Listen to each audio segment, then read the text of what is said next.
चलिए फ्रेंड, हमारा ये वीडियो लेक्चर नंबर दूसरा है। ठीक है, हमारा ये दूसरा वीडियो है। ठीक है, मांग की लोच का। तो दूसरा वीडियो लेक्चर है हमारा। पहला वीडियो मैंने आपको दे दिया है, प्लेलिस्ट में आप जा करके देख सकते हैं। तो ये हमारा दूसरा वीडियो, अगर आपने पहले वीडियो को नहीं देखा है तो आप जाकर देख लीजिए, तभी आपको ये समझ में आएगा। अन्यथा आप पढ़ते रह जाइएगा, ऐसे ही हवा हवा में उड़ते रहेगा प्लेन जैसा, आप भी उड़ते रहिएगा और प्लेन भी उड़ते रहेगा। ठीक है, इसलिए आप मेरी बातों को सुनिए। आप पहला वीडियो जाकर देख लीजिए, फिर आप ये इस वीडियो पे आइएगा तो आपको ज्यादा क्लियर समझ में आएगा, वैसे ये भी समझ में आ जाएगा। ठीक है, चलिए मांग की लोच, क्योंकि इसलिए मैं बोल रहा हूं देखने के लिए कि लोच को मैंने वहां अच्छे तरीके से एक्सप्लेन कर दिया है। ठीक है, लोच का मतलब होता है घटने बढ़ने की प्रवृत्ति, किसी वस्तु में घटने या बढ़ने की प्रवृत्ति, और उसका स्वभाव और उस पर पड़ने वाले दबाव पर डिपेंड करता है लोच। मांग की कीमत लोच, मांग की लोच अथवा मांग की कीमत लोच क्या होता है? तो सबसे पहले हम लोग थोड़ा सा समझने की कोशिश करते हैं कि मांग क्या होता है। आप थोड़ा सा प्रैक्टिकली सोचिए कि मांग, अगर आप दुकान जाते हैं तो कोई वस्तु तो आपको खरीदने होता है, तो आप मांगते हैं कि नहीं? मांगते हैं ना। टॉफी चाहिए होता है तो बोलते हैं टॉफी दीजिए, कटर चाहिए होता है तो बोलते हैं कटर दीजिए, बल्ब चाहिए होता है तो बोलते हैं बल्ब दीजिए, पंखा चाहिए होता है तो बोलते हैं पंखा दीजिए। ठीक है, जो आपको चाहिए होता है वो आप क्या करते हैं? मांगते हैं। क्या करते हैं? मांगते हैं। ठीक है, आपको तो वो अपने से निकाल देता नहीं कि दे देता है, खुद से निकाल के नहीं देता है, आपको मांगना पड़ता है। तो आपको मांगना पड़ेगा, क्या करना पड़ेगा? मांगना पड़ेगा।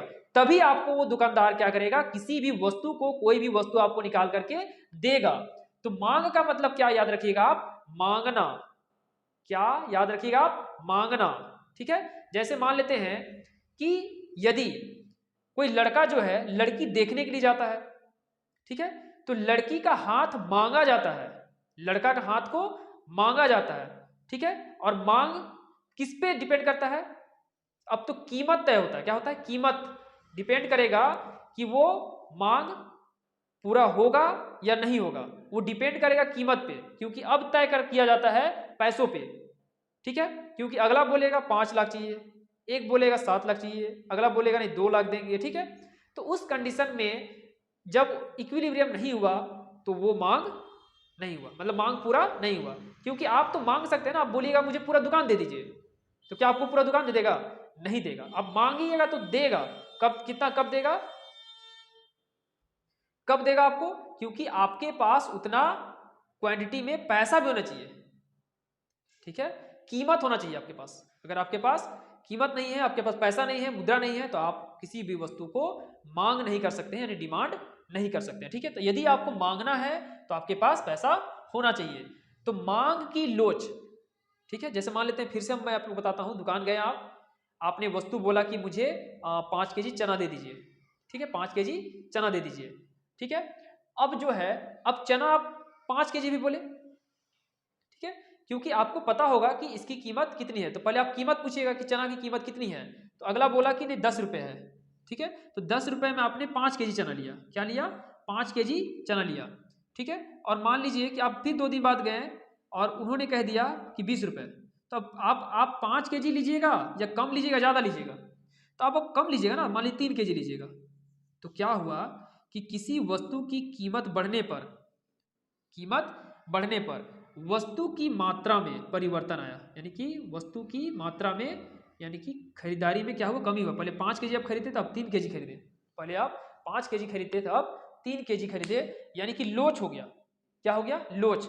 यानी कीमत में परिवर्तन के साथ, कीमत में परिवर्तन जैसे ही हुआ, कीमत में परिवर्तन होने के फलस्वरूप क्या हुआ? मांग में परिवर्तन हुआ।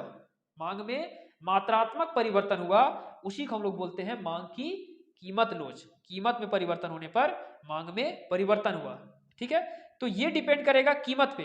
अगर कीमत अधिक हो गया तो मांग कम किया जाएगा, अगर कीमत कम होगा, और जैसे 5 रुपए kg हो गया, ठीक है, क्या हो गया? 5 रुपए kg हो गया, तो अब ज्यादा कीजिएगा। तो कीमत पे डिपेंड करेगा कि वस्तु की कितनी अधिक या कम हम लोग मात्रा में खरीदेंगे या मांग करेंगे।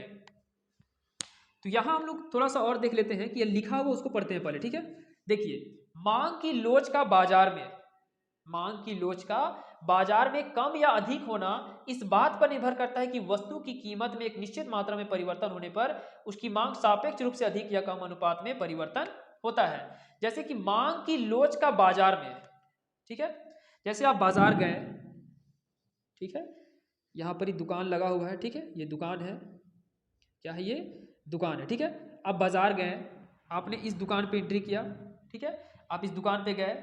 अब इसमें जो है तो मांग की लोच का बाजार में कम या अधिक होना, यानी कि बाजार में मांग की लोच यानी अधिक होगा कि कम होगा, किस पे डिपेंड करेगा, इस बात पर निर्भर करेगा कि वस्तु की कीमत, जैसे आप जिस वस्तु को खरीदने के लिए गए हैं, आप मान लीजिए पंखा खरीदने के लिए गए हैं, क्या खरीदने के लिए गए हैं, पंखा खरीदने के लिए गए हैं, ठीक है, मान लेते हैं कि आप पंखा खरीदने के लिए गए हैं, तो इस बात पर निर्भर करता है कि वस्तु की कीमत कितनी है, मान लेते हैं 1200, वस्तु की कीमत कितनी है 1200।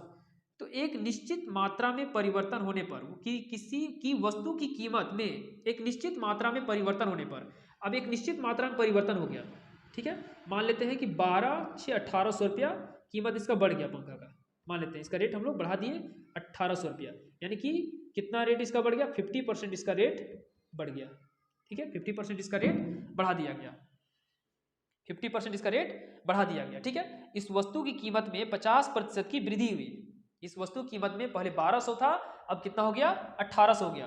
तो यही इसी चीज को बतला रहा है कि वस्तु की कीमत में एक निश्चित मात्रा में परिवर्तन होने पर उसकी मांग में सापेक्ष रूप से अधिक या कम अनुपात में परिवर्तन होगा। तो ये हम लोग बढ़ाएं तो एक निश्चित अनुपात में हो सकता है, ये कम भी हो, 50% कम भी होगा, हो सकता है ये इस वस्तु की कीमत जो है, पंखा की कीमत जो है वो 50% कम भी हो सकता है या 50% अधिक भी हो सकता है।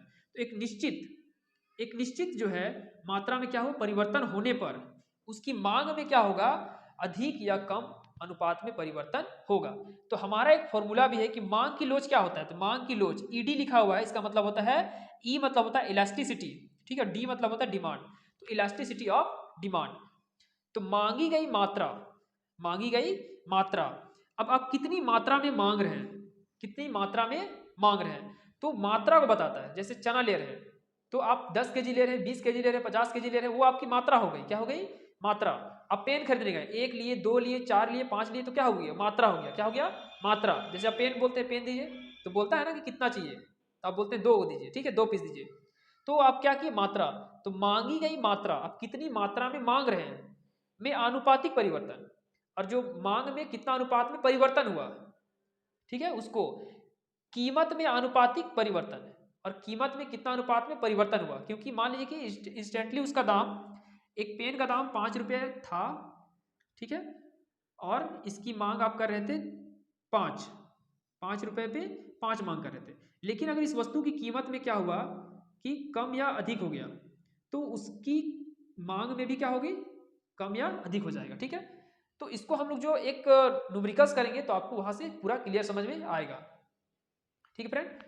तो फिर से आप एक बार समझ लीजिए, मांगी गई मात्रा, आप कितनी मात्रा में किसी वस्तुओं का मांग कर रहे हैं, ठीक है, और मांग कर रहे हैं और कीमत उस वस्तु की कितनी है स्टार्टिंग में, उसके बाद मान लेते हैं कि आप मांगी गई मात्रा अधिक कर दिए, यानी कि अधिक आप मांगना चाह रहे हैं, ठीक है, अधिक खरीदना चाह रहे हैं, तो यानी कि अधिक खरीदना चाह रहे हैं, तो उसकी कीमत में कितना अनुपात में परिवर्तन हुआ है, यानी कि कम हुआ होगा, तो कितना अनुपात में कितना परसेंटेज कम हुआ है और कितना परसेंटेज आप बढ़ा रहे हैं। जैसे मान लेते हैं 50% कम हुआ है और आप 70% वस्तु की मांग अधिक कर रहे हैं, ठीक है, या मान लेते हैं कि वस्तु की जो है मांग आप कर रहे हैं 20% कम कर रहे हैं और कितना परसेंट में उसका वृद्धि हुआ है, तो इस पे डिपेंड करेगा, ठीक है। तो मांग की लोच तो मांगी गई मात्रा में अनुपातिक परिवर्तन तथा कीमत में अनुपातिक परिवर्तन के अनुपात को क्या कहा जाता है, मांग की लोच कहा जाता है, इलास्टिसिटी ऑफ डिमांड कहा जाता है।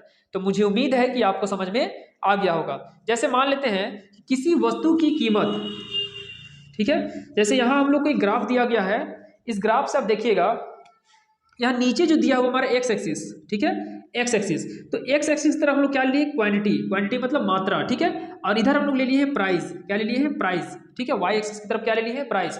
तो एक्स एक्सिस को हम लोग बोलते हैं क्षैतिज रेखा और वाई एक्सिस क्या बोलते हैं, ऊर्ध्वाधर रेखा, क्या बोलते हैं, ऊर्ध्वाधर रेखा, यानी कि वर्टिकल लाइन और हॉरिजॉन्टल लाइन, और यहाँ पर जो बीच में है उसको बोलते हैं ओरिजिन, क्या बोलते हैं, ओरिजिन, क्या बोलते हैं, ओरिजिन। तो ओ एक्स हमारा क्या है, क्षैतिज रेखा, और ओ वाई क्या है हमारा, ऊर्ध्वाधर रेखा, क्या है, ऊर्ध्वाधर रेखा।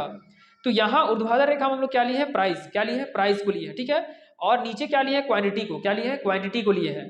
तो यहाँ पर ही हम लोग मान लेते हैं किसी वस्तु की कीमत स्टार्टिंग में 80 रुपया था, कितना था, ₹C उसकी कीमत थी, ठीक है। तो C यहां पर ही क्या था, उसका कीमत था।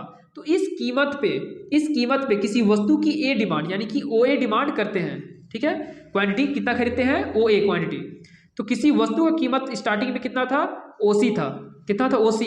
तो कितनी मात्रा में खरीदे हम लोग, OA, यहां से हम लोग खरीदे, ठीक है। लेकिन बाद में हुआ क्या कि इसकी कीमत क्या हो गई, घट गई। किसी वस्तु की कीमत घट गई, घटा कितना, और घट के कहां पर आ गया, F बिंदु पर। कहां आ गया, F बिंदु पर। तो अभी हम लोग क्या खरीद रहे हैं, OF। इसका प्राइस कितना है, कीमत कितना है, प्राइस OF। तो OF जैसे ही इसका प्राइस घटा तो वस्तु की क्वांटिटी यानी कि खरीदने की जो मात्रा है वो क्या हो गया, बढ़ गया। तो OA से कितना हो गया, OB हो गया। कितना हो गया, OB हो गया। तो यहाँ पर जो घटने की प्रवृत्ति, यहाँ पर एक बॉक्स बन रहा है, इस बॉक्स को देखिए, यहाँ नीचे दिया है डेल्टा P। तो डेल्टा मतलब होता है परिवर्तन, चेंज। डेल्टा मतलब क्या होता है, चेंज, यानी कि कीमत में कितना परिवर्तन हुआ, कीमत में कितना परिवर्तन हुआ। तो जितना परिवर्तन हुआ और कीमत कम होने पर वस्तु की मात्रा में कितनी वृद्धि हुई, ठीक है। वस्तु की मात्रा में कितनी वृद्धि हुई, यहां से आप यहां देखिए कि पहले तो ये खरीद ही रहा था, ठीक है। अब वस्तु की मात्रा में कितनी वृद्धि हुई, तो डेल्टा Q पॉजिटिव में बढ़ा, तो बढ़ा तो पॉजिटिव में, घटा तो नेगेटिव में, घटा तो नेगेटिव में, ठीक है। तो मुझे उम्मीद है कि आपको समझ में आ गया होगा, ठीक है। इसका हम लोग एक न्यूमेरिकल्स भी कर सकते हैं, या फिर इसको हम लोग अच्छे तरीके से और समझने के लिए आगे हैं कि मैंने यहाँ वस्तु लगा दिया। क्या लगा दिया, वस्तु। तो मांग की लोच यानी इलास्टिसिटी ऑफ डिमांड, वस्तु की मांगी गई मात्रा, क्या लगा देंगे, वस्तु की मांगी गई मात्रा में आनुपातिक परिवर्तन और वस्तु की कीमत में आनुपातिक परिवर्तन, ठीक है। तो वस्तु की मांगी गई मात्रा, वस्तु की मांगी गई मात्रा, तो उसमें कितना चेंज आया, तो डेल्टा Q किसको दिखाता है कि वस्तु में कितना परिवर्तन हुआ था, ठीक है। जैसे हम लोग यहाँ पर अभी जस्ट बनाए थे इस तरह का, यहाँ पर लिखे थे प्लस डेल्टा Q, ठीक है, और यहाँ पर क्या था, माइनस डेल्टा P। तो यहाँ पर जो परिवर्तन हुआ इसको क्या दिखाएंगे कि वस्तु की मात्रा में कितनी वृद्धि हुई, कितना परिवर्तन हुआ। और स्टार्टिंग में, ठीक है, शुरू में वस्तु की कितनी मात्रा हम लोग खरीद रहे थे उसको Q से भागा दे देंगे, ठीक है। कितनी खरीद रहे थे उसको Q से भागा दे देंगे, ठीक है, डिवाइडेड बाय प्राइस में कितना परिवर्तन हुआ, कीमत में कितना परिवर्तन हुआ, यहां से यहाँ परिवर्तन को दिखाता है। लेकिन आरंभिक कीमत उसका कुछ होगा जिसको हम दिखाएंगे P से, ठीक है। किसे दिखाएंगे, P से। और ED का मतलब क्या हो गया, इलास्टिसिटी ऑफ डिमांड। ED का मतलब क्या हो गया, इलास्टिसिटी ऑफ डिमांड। तो डेल्टा Q का मतलब क्या होता है, डेल्टा Q का मतलब होता है कि मांग में परिवर्तन। डेल्टा Q का मतलब क्या होता है कि मांग में परिवर्तन। क्या होता है, मांग में परिवर्तन। यहां पर आप देख रहे होंगे कि डेल्टा Q का मतलब होता है मांग में परिवर्तन। पहले वस्तु का कितना मांग होता है, तो इतना, ठीक है। लेकिन अभी ये बढ़ा हुआ मांग को दिखा रहा है, इसको कितना परिवर्तन हुआ, ठीक है, इसको दिखाता है। और Q जो दिखाता है वो किसको दिखाता है, आरंभिक मांग को। किसको दिखाता है, तो आरंभिक मांग को, आरंभिक मांग को, यानी कि स्टार्टिंग में कितना मांग रहा था। और डेल्टा P का मतलब क्या होता है कि यहां पर आप देख सकते हैं कि कीमत में परिवर्तन है। किसको दिखाता है, परिवर्तन को दिखाता है। डेल्टा P मतलब क्या होता है, कीमत में परिवर्तन। किसको दिखाता है, कीमत में परिवर्तन, ठीक है। और P किसको दिखाता है, तो P का मतलब होता है आरंभिक कीमत।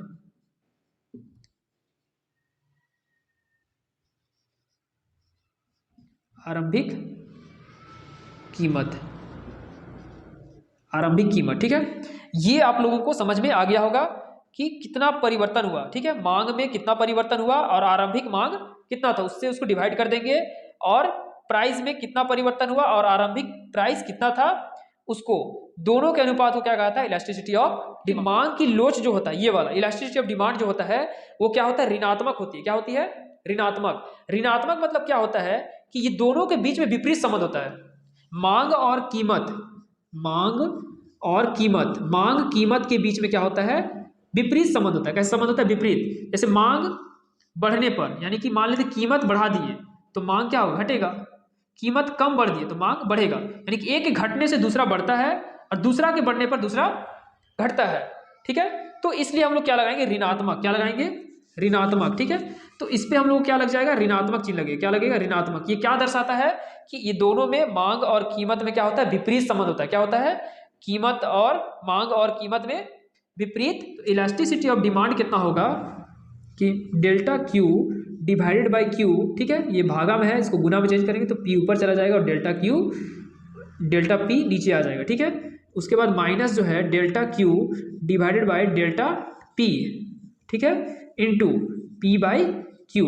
तो ये हमारा जो है मांग की लोच का एक फॉर्मूला निकल गया। इसी फॉर्मूले में हम लोगों को बाकी चीज़ों को बनाना है, ठीक है फ्रेंड।